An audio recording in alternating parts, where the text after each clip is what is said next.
Chapitre 119. La parabole de la vigne et du libre arbitre. Paix à vous, mes amis. Le Seigneur est bon. Il nous permet de nous réunir pour un repas fraternel. Où allez-vous? Les uns vers la mer, les autres vers les monts. Mais jusqu'ici, nous allions ensemble, en nombre toujours croissant, à cause des autres groupes que nous avons trouvés en route, dit Daniel, qui est hébergé au Liban. Oui, et nous deux, nous voudrions pousser jusqu'au grand Hermon où nous faisions paître les troupeaux, pour y faire paître les cœurs, dit Benjamin, son compagnon. C'est une bonne idée.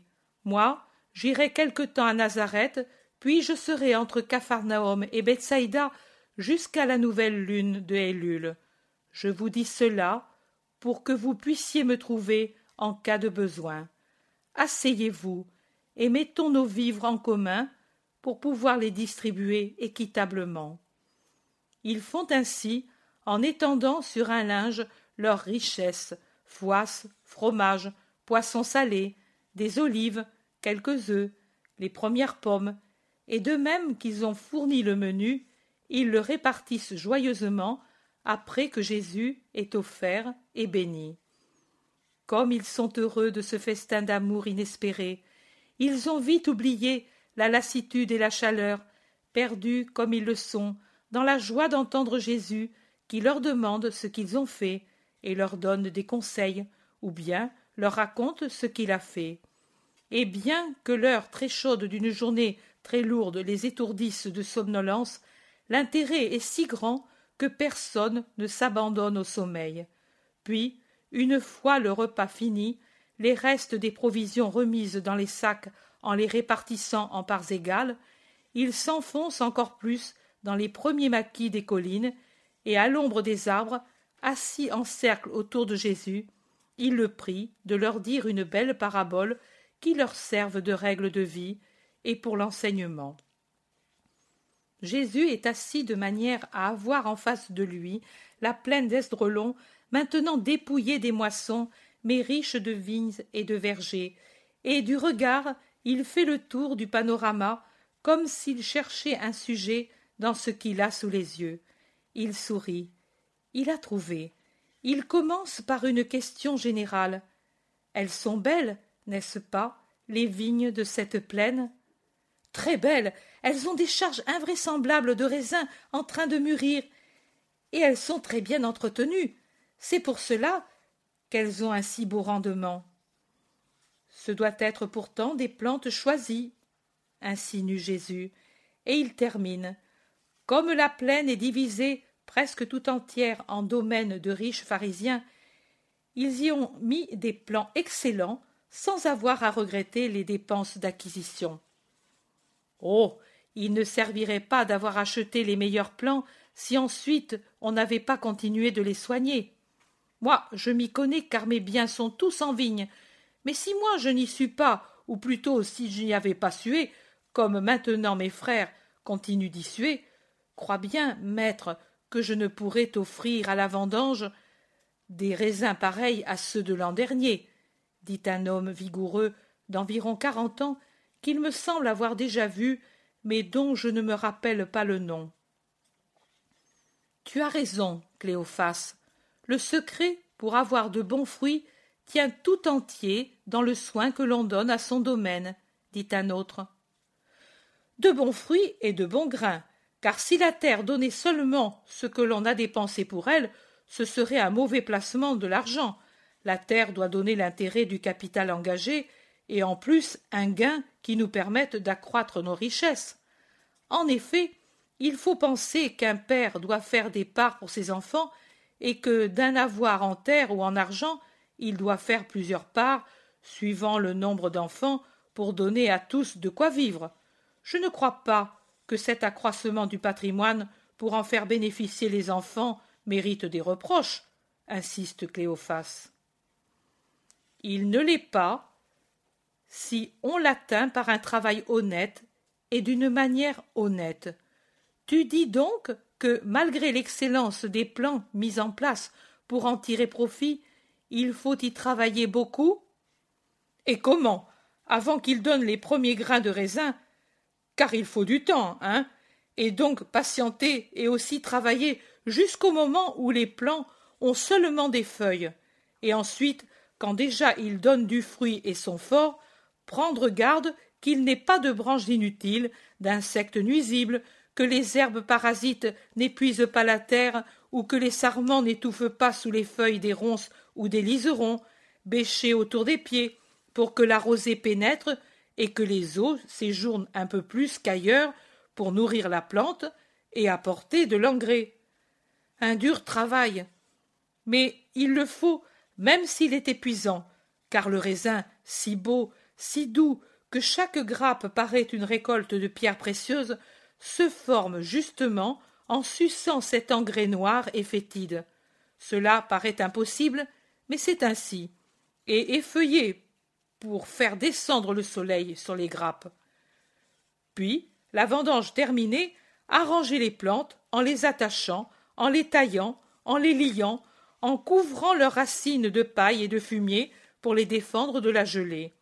Et même, en hiver, aller voir si le vent ou quelque malandrin n'a pas arraché les échalas et si le temps n'a pas défait les osiers employés pour attacher les branches aux échalas. Oh, il y a toujours à faire jusqu'à ce que la vigne ne soit complètement morte. Et après, il y a encore à faire pour l'enlever du sol et débarrasser ce dernier des racines pour le préparer à recevoir un nouveau plant. Et tu sais, comme il faut avoir la main légère et patiente et l'œil éveillé pour dégager les sarments des plantes mortes mélangés à ceux des plantes encore vivantes. Si on y allait sottement et avec une main lourde, on en ferait des dégâts. Il faut être du métier pour le savoir. Les vignes, mais c'est comme des enfants.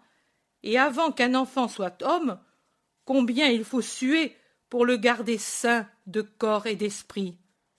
Mais je parle, et je ne te laisse pas parler. Parler.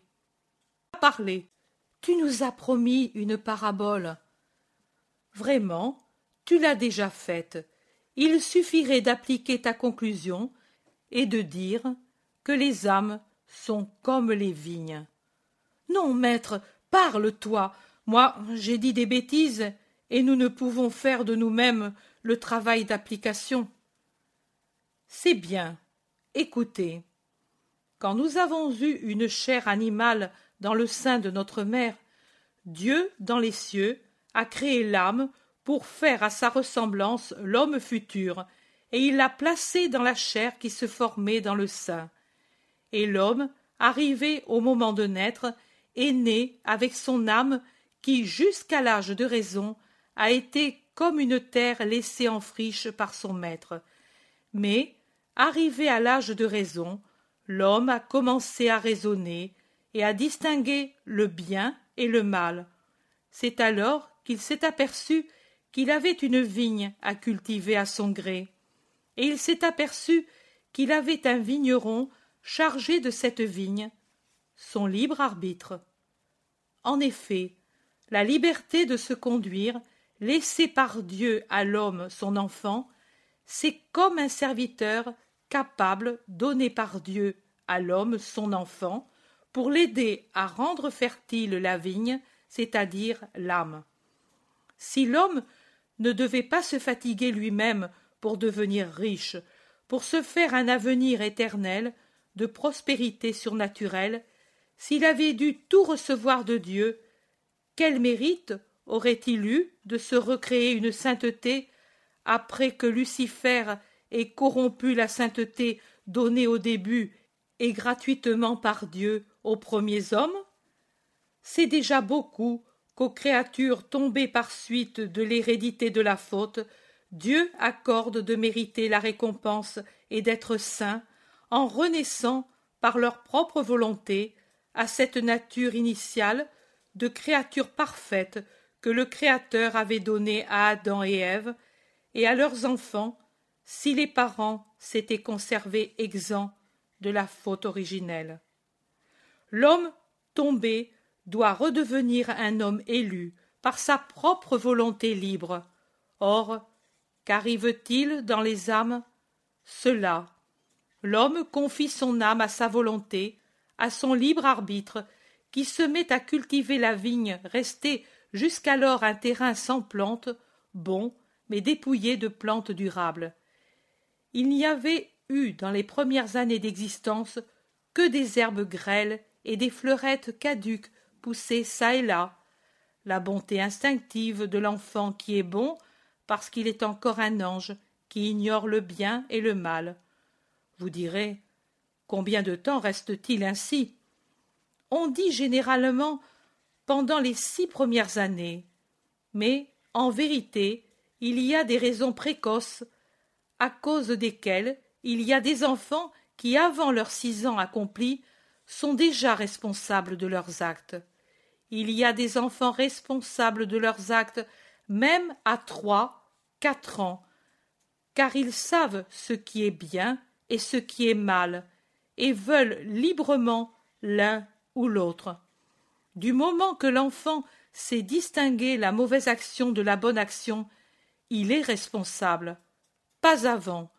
Donc, un sot, même à 100 ans, est un irresponsable, mais à sa place sont responsables les tuteurs qui doivent, avec amour, veiller sur lui et sur le prochain auquel l'idiot ou le fou peut faire du tort, pour que celui qui est inconscient ne fasse pas de tort ni à lui-même ni aux autres. C'est pourquoi Dieu n'impute pas de faute à l'idiot ou au fou, parce que pour son malheur il est privé de raison. Mais nous parlons des êtres qui sont intelligents et sains d'esprit et de corps. L'homme confie donc sa vigne inculte à celui qui la travaille, le libre arbitre, et lui commence à la cultiver.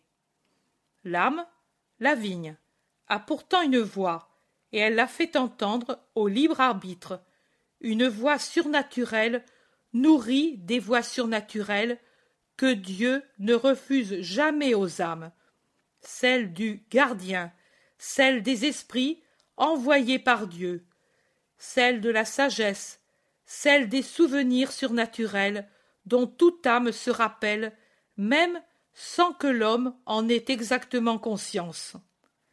Et elle parle au libre arbitre d'une voix suave, suppliante même, pour le prier de l'orner de plantes bonnes, d'être actif et sage, pour ne pas faire d'elle une ronceraie sauvage, mauvaise, empoisonnée, où nichent les serpents et les scorpions, et où font leur terrier le renard et la fouine, et autres quadrupèdes malfaisants.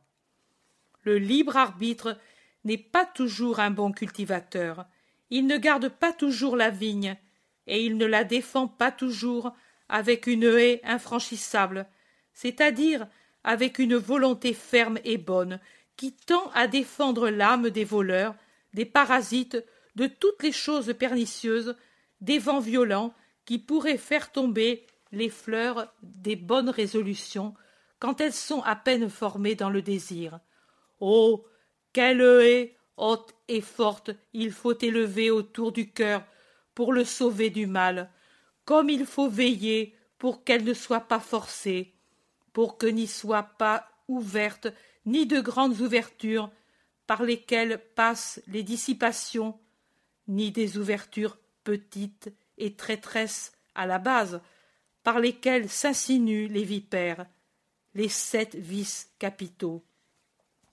Comme il faut sarcler, brûler les herbes nuisibles, tailler, bêcher, fumer par la mortification, soigner sa propre âme par l'amour envers Dieu et le prochain, et surveiller avec les yeux ouverts et éclairés, et avec un esprit éveillé, pour que les plans qui avaient pu paraître bons ne se révèlent pas mauvais par la suite, et, si cela arrive, les arracher sans pitié. Mieux vaut une plante unique et parfaite qu'un grand nombre inutile ou nuisible. Nuisible. Nuisible.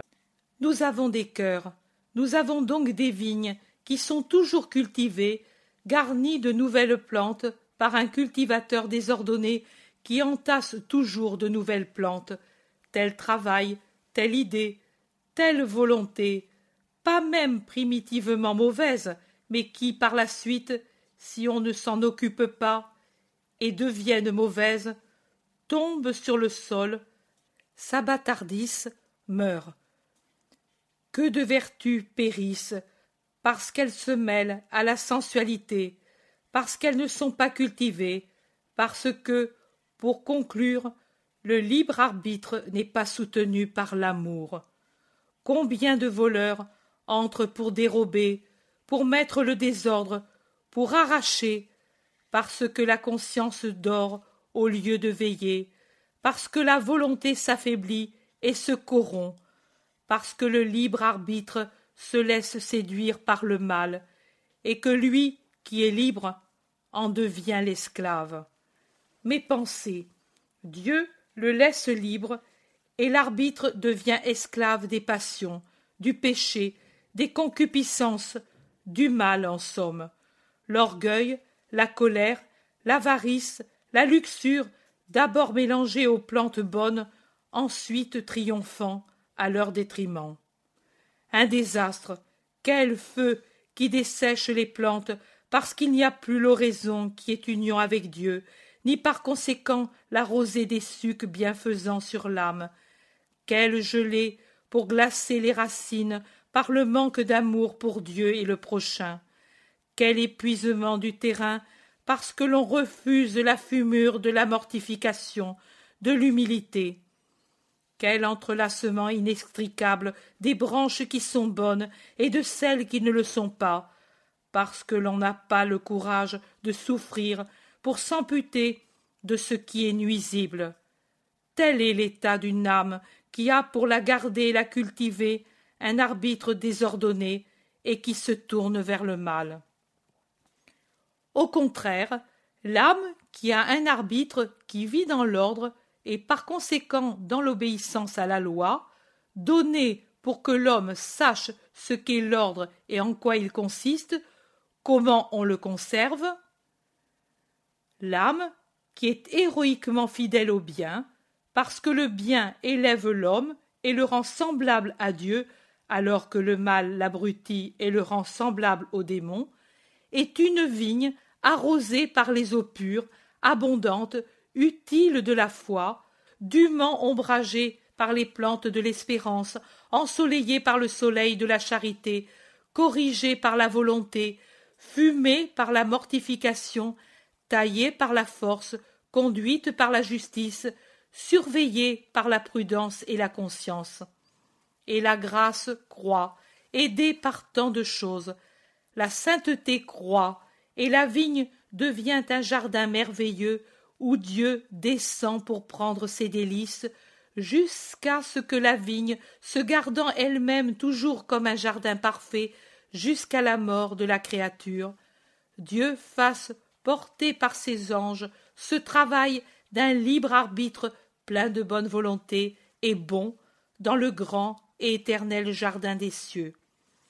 C'est certainement ce sort que vous voulez.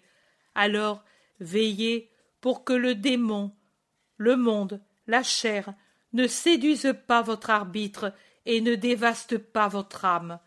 Veillez pour qu'existe en vous l'amour véritable et non l'amour-propre qui l'éteint et jette l'âme aux fantaisies de toutes les sortes de sensualité et du désordre. Veillez jusqu'à la fin, et les tempêtes pourront vous tremper, mais sans vous nuire, et vous irez, chargés de fruits, vers votre Seigneur pour la récompense éternelle. J'ai fini. Maintenant méditez et reposez-vous jusqu'au crépuscule, pendant que je me retire pour prier. Non, maître, nous ne devons pas tarder à nous mettre en route pour arriver aux maisons, dit Pierre. Mais pourquoi? Il y a encore du temps avant le crépuscule, disent plusieurs. Moi, je ne pense pas au crépuscule ni au sabbat. Je pense qu'il ne passera pas une heure avant qu'il arrive une tempête furieuse. Voyez-vous ces langues noires qui se lèvent doucement des chaînes de la Samarie, et celles si blanches qui arrivent au galop de l'Occident? Un vent élevé pousse celle-ci, et un vent bat celle-là. Mais quand elles seront au-dessus d'ici, le vent élevé cédera au sirocco, et les nuages noirs, chargés de grêle, s'abaisseront et heurteront les blancs chargés de foudre. Et quelle musique vous allez entendre! Allons, vite! Je suis pêcheur, et je lis dans le ciel. Jésus obéit tout le premier, et tous se mettent à marcher vivement vers les fermes de la plaine. Au pont, il rencontre Judas qui crie « Oh, mon maître, comme j'ai souffert loin de toi! Louange à Dieu qui a récompensé ma constance pour t'attendre ici. Comment s'est passé le voyage à Césarée ?»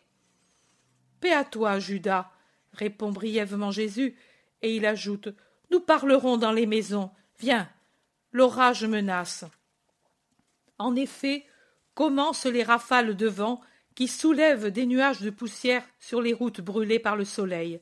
Le ciel se couvre de nuages de toutes formes et de toutes couleurs, et l'air devient jaune et blême. Les premières gouttes, énormes, chaudes, clairsemées, se mettent à tomber, et les premiers éclairs sillonnent le ciel devenu presque noir. Ils se mettent à courir à toutes jambes. Grand est leur désir d'échapper à l'averse, et ils arrivent ainsi aux premières maisons, quand, dans le vacarme de la foudre tombée à peu de distance, un déluge de pluie et de grêle s'abat sur la contrée, dégageant une forte odeur de terre détrempée et d'ozone produit par les éclairs qui se succèdent sans arrêt. Ils entrent, et heureusement, la maison possède des portiques, et elle est habitée par des paysans qui croient au Messie. Et avec vénération, ils invitent le maître à y prendre son logement avec ses compagnons, comme si la maison était à toi. Mais lève ta main pour repousser la grêle, par pitié pour notre travail, disent-ils en entourant Jésus. Jésus lève la main en se tournant vers les 4 points cardinaux, et l'eau descend seule du ciel pour abreuver les vergers, les vignes, les prés, et pour purifier l'atmosphère si lourde. « Sois béni, Seigneur, » dit le chef de famille. « Entre, mon Seigneur. » Et pendant que dure la pluie, Jésus entre dans une pièce très vaste, certainement un magasin, et il s'assoit, fatigué, entouré des siens.